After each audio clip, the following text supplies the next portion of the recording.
Hey guys, good evening, नमस्कार, सुसंध्या। तो हम लोगों ने मई 23 के लिए जो लॉ से रिलेटेड आरटीपी है उसके दोनों ही पार्ट पर बात कर ली है, एमसीक्यू भी और डिस्क्रिप्टिव क्वेश्चंस भी बिल्कुल उसी तरीके से है। आज हम लोग बात करने वाले हैं मई 23 का आरटीपी सी एंटर ऑडिट का। और आज हम लोग एमसीक्यू पार्ट इसका जो है, साथ में जो करेक्ट और इनकरेक्ट वाला पार्ट है, उस पर हमारा डिस्कशन जो है वो हम लोग लगाने वाले हैं। तो फटाफट से शुरू करते हैं। और नेट पर इस वक्त में आप लोगों को आरटीपी जो है बिल्कुल आईसी की साइट पे आप जाएंगे तो वहां रिवीजन टेस्ट पेपर आप लोगों को अवेलेबल है। तो पहला क्वेश्चन यहां से मैं उठाता हूं, केस सिनेरियो का हमारा क्वेश्चन है। पहले एक बार क्वेश्चन को रीड आउट कर लेते हैं भाई, ऑडिट के अंदर कभी कभी जरूरी हो जाता है कि क्वेश्चन पढ़ लिया जाए। Kaur and associates sole proprietor firm of Simran Kaur is offered appointment as auditor of company engage in manufacturing of automobile components for the first time। तो यहां सीधा पता लग रहा है कि ये फर्म है और इसके प्रोप्राइटर जो है वो सिमरन कौर है। She is fact checking about the integrity of promoter of the company and KMPs. ठीक है, matters such as competence of staff to perform the engagement are also considered by her. सामने वाले का भी देखना पड़ेगा इंटीग्रिटी और हमारे स्टाफ में कितना कैपेबिलिटी है। ऐसे 220 में अपन यही काम करते हैं। The appointment is subsequently accepted by हर, उसने एक्सेप्ट कर लिया। Now she is also taking into account number and location of branches of the company, भी कहाँ पे ब्रांचेस हैं, and requirements of schedule 3 of companies act जो है वो पूरी है कि नहीं है, and expected time which the audit has to be completed keeping about statutory requirement। अपने को पता है एजीएम टाइम पे अपने को करके उसमें अपने को रिपोर्ट फाइल करना है। तो बट ऑब्वियस है जो भी लीगल रिक्वायरमेंट है, स्टैट्यूटरी रिक्वायरमेंट, वो भी इसने देखी। Initially she has thought it proper to inquiry key employees of the company in procurement and marketing departments, ठीक है, and plan for the same। ठीक है भाई, इंक्वायरी कहां करनी है भी उसने सोच लिया। हाँ, कंपनीज एक्ट का सेक्शन 143 इंक्वायरी का पावर भी देता है। She has also planned to visit 3 plants of the company, भी 3 प्लांट के ऊपर वो जाकर के विजिट भी करेगी। The purpose of plan inquiry and visit to identify and assess the risk of material misstatement। बहुत सिंपल हो गया, ऐसे 315 में अपन इसको भी बात कर दे। A detailed set of instructions has been prepared by her office and it has been handed over to assistant in engagement team। उनको दे दिया गया। These set of instructions include details of extent of checking and the nature of audit procedure to be performed regarding purchase, sale, income के items, expenditure के item, उन सब का instruction उनको दे रखा है। During the course of execution of our set of instruction, it has been brought to a notice that company is also producing substantial quantities of scrap generated during manufacturing process. कई सारे तरह का जो है waste भी निकलता है, scrap निकलता है। However no instruction have been given to engagement team in this regard. लेकिन उससे रिलेटेड एंगेजमेंट टीम को कोई इंस्ट्रक्शन जो है वो दिया हुआ नहीं है, कुछ भी नहीं दिया गया। तो ये पूरा टॉपिक अपने सामने है, कुछ कुछ अपने को समझ में आ गया बच्चे लोगों। तो इन्होंने क्वेश्चन क्या पूछा है वो देखते हैं बंदो। Auditor is fact checking about promoter and key managerial person. She is also considering competence to staff to perform engagement. What is actually she trying to do? वो करना क्या चाह रही है? तो हमने कहा कि भाई वो स्ट्रेटेजी बनाना चाह रही है, वो प्रिलिमिनरी एंगेजमेंट एक्टिविटीज को देखना चाह रही है, या ऑडिट प्लान को डिजाइन कर रही है, या she is checking her compliance of ethical requirement. तो खाली हर तो देखनी नहीं है ना, सामने वाले को भी देख रही है। तो बेसिकली ऑडिट एक्सेप्ट करने के पहले फर्स्ट पैरा से पता लग रहा है कि ये सब देखने के बाद ही उसने सब्सिक्वेंटली जाकर के एक्सेप्ट किया है। मतलब हमारा आंसर बहुत सीधा सीधा सा है, बी ऑप्शन का। ये सारे आंसर्स अपने को क्या करना पड़ेगा कि जनरल निकालने पड़ेंगे कि she is conducting preliminary engagement activities, engagement से पहले ये काम कर रही है। तो ये हमारा ऑप्शन नंबर बी जो है वो इसके लिए हो जाएगा एब्सोल्युटली करेक्ट, क्योंकि अभी स्ट्रेटेजी और प्लान की बात तो है ही नहीं, है ना। ये तो प्रिलिमिनरी बात हो गई सारी। सेकंड क्वेश्चन पूछा है, consideration of number and location of branches, requirement of financial reporting framework and expected time of completion are relevant factor primarily for which of the following. तो ये चीजें जो कंसीडर करना चाह रही है, यार ब्रांचेस कितनी है, रिक्वायरमेंट्स क्या रहेंगी, ये सब एक्चुअल में क्या है। तो प्लान है या डेवलपिंग ऑडिट प्लान है, या ऑडिट स्ट्रेटजी स्टैब्लिश कर रही है, या ऑडिट प्रोग्राम बना रही है, रिस्क असेसमेंट प्रोसीजर है। देखो ये सब बेसिक चीजें पता करना, ये स्ट्रेटजी का पार्ट हो गया। है ना, क्योंकि अपन सबसे स्टार्टिंग लेवल पर स्ट्रेटेजी बनाते हैं, जैसा अपन लोगों ने सेकंड चैप्टर के अंदर पढ़ रखा है। फिर उसके बेस के ऊपर हम लोग ऑडिट को पूरा प्लान डेवलप करते हैं, और जब पर्टिकुलर इंस्ट्रक्शन हमको देने होते हैं तो हम उसके लिए ऑडिट प्रोग्राम डिजाइन कर लेते हैं। तो बट ऑब्वियस है यहाँ पे वो स्ट्रेटेजी जो है वो स्टैब्लिश कर रही है, तो इट मीन्स हमारा आंसर नंबर जो बी है वो यहाँ पे भी करेक्ट अपने को दिखता है, ध्यान में रखेंगे। आंसर अभी चेक भी कर लेंगे। Taking into account description of plan inquiry and visit, which of the following statement is true. वो जो इंक्वायरी और विजिट वगैरह जो किया रहेगा उसने, तो उससे रिलेटेड इसमें कौन सी बात आपने को ठीक लगती है? Plan inquiry and visit fall in the area of strategy ना। स्ट्रेटेजी तो अपन ने बना ली, तो इंक्वायरी वाला जो पार्ट है वो स्ट्रेटेजी का पार्ट नहीं हो सकता है। Plan inquiry and visit are plan risk assessment procedure and fall in the field of audit planning. ये हो सकता है रिस्क पता करने के लिए। The set description is not related to audit planning, इसका प्लानिंग से कोई लेना देना है ही नहीं। और plan inquiry and visit fall in the scope of, नहीं, ऑडिट प्रोग्राम भी नहीं है। तो ये एक्चुअल में जो हम विजिट कर रहे हैं वो हमारा रिस्क असेसमेंट प्रोसीजर का ही पार्ट हो गया, या जिसको ऑडिट प्लान भी आप कह सकते हो। कि रिस्क तो पता लगाएं वहां पे इंक्वायरी करके और विजिट करके कहां कितना भरोसा किया जा सकता है कितना नहीं। तो यहां पे भी मुझे बी ऑप्शन जो है वो बिल्कुल लगता है करेक्ट। नेक्स्ट कहता है what is detail set of instruction given to assistant in engagement team known as. बच्चे लोगों अभी अभी अपन ने बात किया था कि स्ट्रेटेजी बनाने के बाद प्लानिंग, और जब आप स्टेप बाय स्टेप बता देते हो कि ये काम करना है, तो this is called audit program. C option is absolutely correct, ये अपने को इसमें ध्यान में रखना चाहिए। Now the issue of generation of scrap has been overlooked. जो इंस्ट्रक्शन आपने पकड़ाए थे उसमें आपने स्क्रैप वाले मैटर के बारे में तो कुछ लिखा ही नहीं था। अब सवाल यह है कि ये ड्यूरिंग द ऑडिट उनको ध्यान में आया, और जो पहले से उनके ऑडिट प्रोग्राम में नहीं था। तो अब ऐसे में क्या करना चाहिए सिमरन कौर को? She should ignore the information, नहीं भी गलत है। Modify earlier set of, but अब ये से कुछ नया पता लगा तो मॉडिफाई, अपने पढ़ा भी तो था कि ये फिक्स प्लान तो है नहीं, फ्लेक्सिबल होता है, जरूरत पड़ने में हम इसको मॉडिफाई कर सकते हैं। She should leave the matter, नहीं भाई छोड़ कैसे दो एंगेजमेंट टीम पर, उन्होंने तो नोटिस में ले आई है। हाँ, she should put the ball in the court of management को बोलो यार तुमने पुराना इन्फॉर्मेशन पूरा नहीं दिया, सवाल ही नहीं। बिल्कुल आपको इंस्ट्रक्शंस मॉडिफाई करने चाहिए। तो बी ऑप्शन हमारा जो है वो एब्सोल्युटली करेक्ट जाने वाला है। तो 3 आंसर हमारे पास में ही हो गए, बी बी बी सी और बी बराबर। अभी आंसर्स अपन देख भी लेंगे, आप चाहे तो देख भी सकते हैं, हालांकि बहुत पीछे जाना पड़ेगा देखने के लिए, तो अपन एक बार क्वेश्चंस का काम कर लेते हैं फिर आंसर्स भी देख लेंगे। सेकंड केस सिनेरियो जो है वो अपने से इस तरह से पूछा है, CA Rajan Pillai is heading the engagement team conducting audit of company. ठीक है भाई, while audit is in progress consider following issues regarding audit documentation। पहला पॉइंट है ऑडिट प्रोग्राम, लगभग दोनों क्वेश्चन एक जैसे टॉपिक से लग रहे हैं, वो भी पूरा इसी पे था। Audit programme was prepare assigning responsibilities for different type of work to be perform by team members. ठीक है, एंगेजमेंट टीम में 4 मेंबर हैं, मोहित जो सीए फाइनल स्टूडेंट है, रोहित भी सीए 2 तो सीए फाइनल हो गए मोहित एंड रोहित, एक शोभित है जो पेड सीए जिनको पैसा दे रहे हैं, एक हमारा पार्टनर ऑफ ऑडिट फर्म हो गया राजन पिल्ले। तो जनरली आपसे पूछूं कि इनमें से ऑडिट रिपोर्ट पे साइन करने का राइट किसका है, तो राजन पिल्ले का रहेगा। ये भले ही सीए हैं लेकिन इनको साइन करने का राइट नहीं रहेगा क्योंकि पेड सीए हैं। ठीक है ना, मतलब अपन ये मान के चलेंगे जॉब करते रहेंगे। The team has determined material for financial statement as a whole, मतलब फर्स्ट पॉइंट ये क्या दिया, अच्छा ऑडिट डॉक्यूमेंटेशन। ठीक है, the team has determined material of financial statement as a whole. ठीक है, तीसरा number the team has assess risk of material misstatement to be low, जो रिस्क है उनको लो लग रही है। CA Shobhit is responsible for attending inventory account process and putting down its documentation part. Shobhit मतलब कौन हो गया, जो पेड सीए है, इसको रिस्पॉन्सिबल है कि इन्वेंटरी अकाउंट के टाइम को अटेंड करे और putting down its documentation part. During the course of audit many related party transactions have come to the notice, ये पता लगा on the basis of about. कुछ क्वेश्चंस अपने से पूछे गए, आइए देख लेते हैं। पहला क्वेश्चन है, work related to verification of revenue was assigned to Mohit in audit programme. Mohit कौन था, हमारा सीए फाइनल वाला कोई स्टूडेंट है ना, ये वाला है, मोहित को दिख गया। ठीक है, however it is being perform bye Rohit actually, लेकिन उसको एक्चुअल में किया रोहित ने। रोहित कौन है, वो दूसरा सीए फाइनल वाला student. Verification of trade receivable was plan to be carried out by Rohit in audit programme, वो उसको करना था। However it being perform by CA Rajan Pillai, क्योंकि लास्ट मिनट प्रैक्टिकल इशू आ गए तो उन्होंने खुद ने किया। Which of the following statement is most appropriate in this regard relating to audit documentation.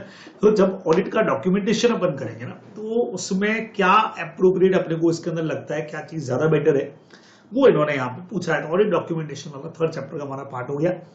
तो पहला पॉइंट कहता है audit program contain names of the person and work to be perform. तो इट इज इममटीरियल कि work किसको दिया और कौन कर रहा है, इससे कोई फर्क नहीं पड़ता, नाम उसमें लिखे हुए होते हैं, ठीक है। Audit programme was already prepare, only person जिनको काम दिया उन्हीं को करना चाहिए था। तीसरा, it is necessary that audit programme be suitably updated और notes are given in working paper to this effect so that plan duties are accordance with actual performance. यही एक्चुअल के अंदर अपने को सही लगता है। अभी प्रोग्राम रिजिड तो होगा नहीं, अगर किसी और ने किया या लास्ट टाइम प्रॉब्लम की वजह से चेंज करना पड़ा, तो इस चीज को अपडेट करो ना भी, वहां पर वर्किंग पेपर सबमिट कर दो, जिससे पता लग जाए कि एक्चुअल जिसने किया उसी का नाम लिखा जाए। Change in the audit program or note clarify the matter are required only when a person not forming part of engagement team is deputed to perform a duty। तो नया बंदा बीच में आता है तो करना नहीं, बिल्कुल नहीं, सवाल ही नहीं। सी नंबर ऑप्शन इसमें अपने को एकदम करेक्ट लगता है, ध्यान में रखना है। नेक्स्ट कहता है मटर्निटी के बारे में अगर बात करें तो विच of the following statement is most appropriate in context of audit documentation. ठीक है, इसके बारे में क्या लिखा है, Materiality has already been determined. There is no need to put into working paper. Working paper में नहीं लिखना चाहिए। Materiality depend upon professional judgment of auditor, बिल्कुल सही है। Whatever amount has been determined can be documented in working paper। तो काफी कुछ ये वाला जो पॉइंट है ठीक लग रहा है, काफी ठीक लग रहा है। तीसरा कहता है materiality arrive on the basis of professional judgment, बिल्कुल सही है। Along with factor considered in the determination has to be documented, ये ज्यादा बेटर है। वहां सिर्फ लिखा है मटेरियलिटी लिखनी है और उसके पीछे के फैक्टर्स क्या है उससे बेटर आंसर है, तो सी ऑप्शन ठीक लग रहा है। देखें अगला और बेटर तो नहीं है। हाँ, professional judgement, it all depends upon the professional judgement of auditor की उसको करना है कि नहीं, नहीं करना ही है भैया। मटेरियलिटी कैसे तुमने निकाला, किस लेवल पे निकाला और उसके पीछे के फैक्टर्स क्या थे, वो सब डॉक्यूमेंटेशन में आने चाहिए। तो इसमें सी ऑप्शन जो है मुझे वो बिल्कुल सही लगता है। As regard team assistant, that risk of material statement जो है वो कम है। Which of the following statement is odd one relating to documentation of risk? Documentation of risk का आपको डायरेक्ट पॉइंट दे रखा है बच्चे लोगों, स्टडी मैट में उसके कुछ पॉइंट्स दे रखे हैं। तो सीधा ऑड वन पूछा है आपसे कि कौन सा वन पॉइंट से मैच नहीं करता है। तो एज इट इज जब आप बुक को जाकर के देखेंगे, अपनी स्टडी मैट को देखेंगे, तो डॉक्यूमेंटेशन ऑफ रिस्क का पॉइंट पे जाइएगा और वहां जब आप पहुंचेंगे तो बहुत सीधा सीधा सा आपको 4 पॉइंट उधर दे के रखे हुए होंगे, उनमें से 1 पॉइंट 4 या 3 पॉइंट होंगे और 1 पॉइंट जो है वो यहां से मैच नहीं करेगा और वही प्रैक्टिकली हमारा आंसर होने वाला है। डिस्कशन करना इंक्लूडेड है। Details of risk assessment procedure documented included. Details about how understanding of each component internal control ये भी इंक्लूडेड है। Precise calculation of risk of material statement has to be document, ये वाला जो पॉइंट है उसमें नहीं दे रखा है। तो डायरेक्ट पॉइंट दे रखे बच्चे लोगों को, जब आप देखेंगे तो ये पॉइंट आपको वहां नजर नहीं आने वाला है। यही हमारा इस वजह से आंसर भी होने वाला है। CA Shobhit is responsible for attending physical inventory count of the company. Which of the following is unusually not true in this regard? कौन सा सही नहीं है? Dates on which physical inventory count process were attended by him should be documented, बिल्कुल सही है। Detail of test counting undertaking should form part of, कितना आपने क्या टेस्ट चेक किया वो भी इसी का पार्ट है। डिटेल ऑफ एब्सोल्यूट, अच्छा मैं राइट की साइन कर रहा हूं, इसको आप आंसर नहीं समझ लें, मतलब ये सेंटेंसेस मुझे ठीक लग रहे हैं। इन्होंने क्वेश्चन में अपने से पूछा है ये जो ट्रू नहीं है ना, ट्रू नहीं वाली चीज इन्होंने पूछ ली है, not true. Details of obsolete goods अगर हैं वो भी ऑडिट डॉक्यूमेंटेशन का पार्ट है। ऑब्सोलेट वाले जो मतलब बेकार पड़े हुए गुड्स हमारे हो गए। Report showing that stock confirm to quality control standard in accordance with the law are essential part of audit documentation, ये वाला पार्ट कुछ ठीक नहीं लग रहा है। Report showing that stock confirm to quality control standard accordance with the law are essential part of record documentation, ये वाला पार्ट तो है नहीं उसके अंदर जो अपन पढ़ते हैं। लॉ के हिसाब से रिक्वायरमेंट है वो लिखना पड़ेगा, सवाल ही नहीं। Option is correct. As regard related party transaction which of the following should be not be a part of audit documentation? कौन सा पार्ट नहीं है? मैनेजमेंट का रिप्रेजेंटेशन बिल्कुल लेना ही पड़ेगा। रेटेड पार्टी ट्रांजैक्शन का कंपनी का पॉलिसी देखना ही पड़ेगा। आर्म लेंथ पे है कि नहीं है बिल्कुल ये भी देखा जाता है। तो बचा एक ही अपने पास में, और क्लोज लेंथ तो सवाल ही नहीं होता। यही एक पार्ट है जिसका डॉक्यूमेंटेशन ये कुछ चीज ही नहीं है, आर्म लेंथ पे देखा जाता है। तो but obviously D option is absolutely correct, क्योंकि नॉट ट्रू इन्होंने पूछा है कि अपने को ध्यान में रखना चाहिए। मतलब नॉट ट्रू का मतलब should not be part of audit पूछा है, तो ये अपना आंसर जाने वाला है। फिर इसका भी डी ऑप्शन बच्चे लोगों को जाएगा। चलिए जनरल एमसीक्यू पे बात करते हैं बहुत फटाफट से। और द टर्म ड्रॉइंग पावर जो है उसका कनेक्शन किससे है? ड्रॉइंग पावर का कनेक्शन बट ऑब्वियस है कैश क्रेडिट का जो लिमिट होता है ना उसी से तो होता है। तो डी ऑप्शन इसमें अपने को एकदम सामने साफ साफ सही सही दिख रहा है। हाँ, aims as ascertaining the expenditure incurred has been on the purpose for which the grant and appropriation has been provided and that amount of such expenditure उस appropriation से ज्यादा नहीं होना चाहिए। बच्चों गवर्नमेंट ऑडिट का क्वेश्चन है, मेरे ख्याल से बहुत सीधा सीधा से तुमको मिल जाएगा। ये option is correct. Audit against provision of funds में अपन पढ़ते हैं कि जितना आपने फंड बनाया उससे ज्यादा खर्च नहीं कर सकते हो। नेक्स्ट कह रहा है ये आपका एडवांस अकाउंट्स का पार्ट कवर करेगा बच्चे लोगों। एडवांस अकाउंट्स के हिसाब से विच of the following is not correct? AS 18, AS 10, उसके बाद में अपने पास आ गया AS 28 और उसके बाद में आ गया अपने पास AS 16। तो अब यहां अपने को ये देखना पड़ेगा भाई कि कौन सा इसका पार्ट AS का नहीं है। तो इसके लिए आपको AS याद होने चाहिए। डी ऑप्शन वैसे तो सही है इसका। इंटेंजिबल एसेट का AS ये नहीं है बराबर। वो इन्होंने AS ऊपर नीचे कर दिए। तो वो अगर आपका एडवांस अकाउंट मजबूत है, मैं हमेशा आपको कहता हूं कि आपका एडवांस अकाउंट बहुत अच्छा पार्ट यहाँ पे कवर कर लेगा, वो आपको जरूर करना चाहिए। चलिए जी, 4th नंबर क्वेश्चन आपका यही इससे मिलता जुलता हमारा 6th चैप्टर जो है उससे रिलेटेड क्वेश्चन आ गया एज इट इज आपके लिए।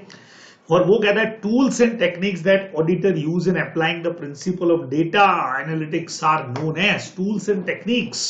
तो हम अप्लाई करते हैं। अब टूल्स एंड टेक्निक किसके अंदर कवर है भाई? फटाफट से देख लो और बता दो क्या आंसर होना चाहिए।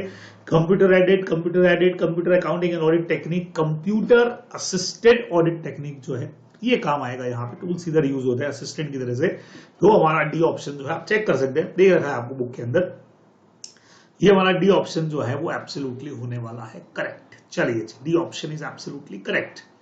नेक्स्ट पे चल दे। refers to event or condition that indicate an incentive or pressure to commit fraud। वो क्या ऐसी चीज है जो प्रेशराइज करती है फ्रॉड को और provide opportunity to commit fraud. तो बट ऑब्वियस है मिस एप्रोप्रिएशन ऐसे रेफर टू इवेंट नहीं, incentive pressure refer to event नहीं। प्रेशर दो जगह तो नहीं दिख रहा है। फ्रॉड रेफर टू इवेंट और कंडीशन दैट इंडिकेट नहीं। Fraud risk factor refer to factors ही है जो इवेंट या कंडीशन है जो प्रेशर करती है कमिट फ्रॉड करने के लिए। तो इसमें अपने को ए ऑप्शन जो है वो बिल्कुल सही दिखाई देता है। A number option is correct.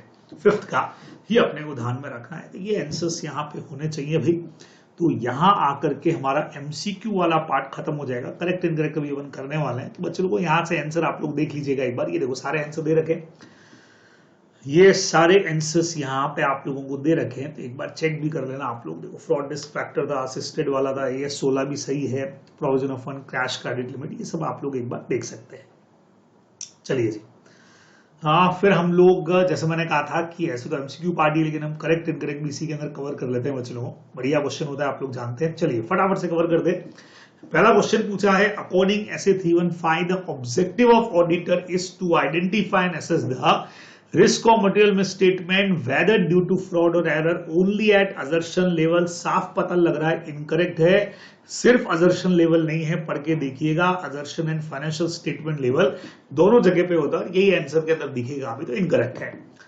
Control environment जो है वो can prevent detect and correct material misstatement. जी नहीं, कंट्रोल एनवायरमेंट प्रिवेंट और डिटेक्ट करता है। करेक्ट वाला पोर्शन इसमें नहीं है, इनकरेक्ट सेंटेंस है। While auditing the books of accounts of XYZ Limited, the auditor of company look at the inventory counting process to obtain audit evidences. ठीक है। In the present case, audit procedure used by auditor is known inspection। जी नहीं, inventory count में observation काम में आता है, inspection काम में नहीं आता है। सो ये भी हमारा इनकरेक्ट जाने वाला है। When inventory under the custody and control of a third party is material to the financial statement। कई बार होता है ना, थर्ड पार्टी के पास इन्वेंट्री पड़ा हुआ है, तो auditor can obtain sufficient appropriate audit evidences regarding the existence of condition of the inventory. और यहां ऑडिटर क्या ले रहा है भाई? इन्होंने बोल दिया रिटर्न रिप्रेजेंटेशन ले रहा है। इसके लिए गलत है भाई, ये थोड़ी लेते हैं। थर्ड पार्टी के पास अगर स्टॉक पड़ा हुआ है तो थर्ड पार्टी कंफर्मेशन लो ना, उन्हीं से मंगवा लो ना। मैनेजमेंट रिप्रेजेंटेशन से क्या होगा? Again incorrect. Assertions refer to representation by auditor to consider the different type of potential misstatement that may occur। नहीं, रिप्रेजेंटेशन बाय द मैनेजमेंट होता है भाई, ऑडिटर थोड़ी होता है। बच्चों याद आया कुछ? Assertions क्या होता है? Representation by the management. ये कह रहा है रिप्रेजेंटेशन बाय द ऑडिटर। सवाल ही नहीं, इनकरेक्ट है। छोटे छोटे वर्ड्स पे क्वेश्चन आपको दिख जाएंगे, बहुत ध्यान से पढ़ करके जाना है, बैंड बजेगी भैया नहीं तो। एज पर ऐसे 200 overall objective of the auditor conducting of audit statement, हमेशा की तरह एब्सोल्यूट एश्योरेंस की बात करी होगी इन्होंने। ये देखो ऐसे 200 स्टार्टिंग पहले चैप्टर में पढ़ते हो, अगेन हमारा इनकरेक्ट हो गया। 7th कहता है once the overall audit has been establish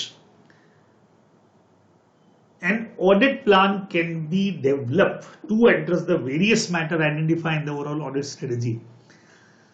इस सेंटेंस तो गलत है। Establishment of overall audit strategy and detailed audit plan as closely, ये तो सही है। अब ऊपर वाले सेंटेंस में गलत लिख दिया है, once the overall audit has been established। बच्चों ये लाइन गलत है। Overall audit has been establish नहीं होता है, overall strategy has been established, audit plan can be develop. तो उस हिसाब से तो ये इनकरेक्ट लगता है। सेंटेंस का फ्रेमिंग तो इनकरेक्ट है, पर मुझे ऐसा लगता है कि कहना शायद है स्ट्रेटेजी चाह रहे थे, इनसे मिसप्रिंट हो गया है, और अपने हिसाब से तो इनकरेक्ट ही है। अभी जो लिखा हुआ है वो इनकरेक्ट है।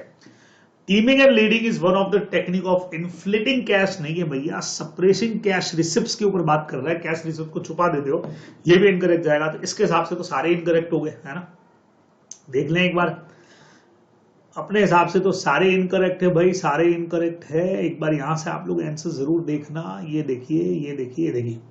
सबसे पहला 315 मैंने आपको कहा था 2 लेवल्स के ऊपर ये काम करता है, और फाइनेंशियल स्टेटमेंट लेवल पे भी और अजर्शन लेवल पे भी, है ना।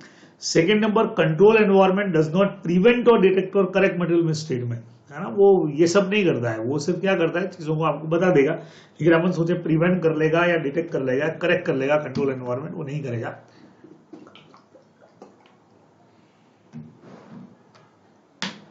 इटसेल्फ नहीं करता है।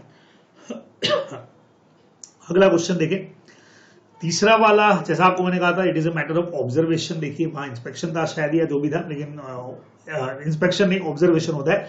अच्छा वहां ये भी लिख रहा है आंसर में कि इंस्पेक्शन कहां काम में आता है। ये देखो, अपन तो एक लाइन लिख के छोड़ देंगे कि it is a matter of observation, लेकिन इंस्पेक्शन कहां काम में आता है, जब रिकॉर्ड्स या डॉक्यूमेंट्स वगैरह देखते हो तब काम आता है, वो भी लिखना। फिर हमारा नेक्स्ट वाला पॉइंट था, थर्ड पार्टी के पास अगर है तो, बट ऑब्वियस मैंने कहा ना, थर्ड पार्टी कंफर्मेशन लेना चाहिए या दूसरे प्रोसीजर लगाने चाहिए। फिर उसके बाद में 5th वाला आ गया, रिप्रेजेंटेशन बाय ऑडिटर नहीं होता है, रिप्रेजेंटेशन बाय मैनेजमेंट होता है। फिर 6th वाला, ऐसे 200 ओवरऑल ऑब्जेक्टिव जो है हमारा, एब्सोल्यूट एश्योरेंस नहीं होता है, रीजनेबल एश्योरेंस होता है। तो आंसर आपको सीधा सीधा दे देना है। अब 7th वाला इन्होंने करेक्ट लिया है भाई, करेक्ट लिया, अभी करेक्ट लिया, हमने इसको इनकरेक्ट माना था। देखें answer, once the overall audit strategy has been established, audit plan can be developed to address the various matters identified by strategy, taking into account need to achieve the audit objective। तो strategy and the detailed audit plan sequential होने जरूरी नहीं है, इंटररेटेड जरूर है। इसका मतलब, और लास्ट वाला बच्चों फिर से देखो इनकरेक्ट हो गया, क्योंकि यहाँ पे टीमिंग एंड लीडिंग जो है वो सेपरेशन कैश रिसिप्ट का पार्ट है। अब सुनना, ये वाला इन्होंने करेक्ट माना है, इसका मतलब इनसे सेंटेंस फ्रेमिंग में गलती हो गई है। क्वेश्चन गलत नहीं बनाना चाह रहे थे ये, लेकिन वर्डिंग्स जो हैं वो गलत प्रिंट हो गए हैं। अगर इसको करेक्ट माना है तो इसको करेक्ट कब मान सकते हैं वो भी आपको बताता हूं मैं। ये करेक्ट तब होता जब ये लाइन ऐसे बनती, once the overall audit strategy ही लिखना चाह रहे थे। ये स्ट्रेटेजी वर्ड बच्चों यहाँ पे प्रिंट नहीं हुआ है, बस इतनी सी बात है। स्ट्रेटेजी वर्ड प्रिंट नहीं हुआ है। Once the overall audit strategy has been established, audit plan can be develop, address the various matter identify. देखो यहां तो इन्होंने लिख दिया, तो ये सेंटेंस फिर करेक्ट हो जाएगा। तो इनकी तरफ से गलती प्रिंटिंग में है, मैं इसको मान के चल रहा हूं कि once the overall audit strategy word यहां होना चाहिए था, वो होते ही हमारा सेंटेंस एकदम एब्सोल्यूट बनाया भी उसी तरह से है कि करेक्ट ही बताना चाह रहे थे, एक आध वर्ड मिसप्रिंट रह गया होगा, ये अपने को ध्यान में रखना है। तो ये हमारा सारा का सारा एमसीक्यू और करेक्ट इनकरेक्ट का पार्ट यहाँ पे आकर के खत्म हो जाएगा। तो बच्चे लोगों बहुत बढ़िया तरीके से एक बार आप लोग इन चीजों को देख लेना, बहुत हेल्पफुल रहेगा। एग्जाम के अंदर क्वेश्चंस बनते हैं, तो इतना इस सेशन के अंदर करिए। नेक्स्ट में आप लोगों के साथ में जो डिस्क्रिप्टिव क्वेश्चंस है, इनके आंसर्स पे भी फटाफट से बढ़िया डिस्कशन लगा लेंगे, देख लेंगे कि आईसी हमसे क्या चाहता है, कैसे लिखना है, कैसे नंबर हमारे आने वाले हैं। ठीक है, ओके, बाय। तैयारी करिएगा जबरदस्त वाली, फिर आप लोगों से मुलाकात होती है।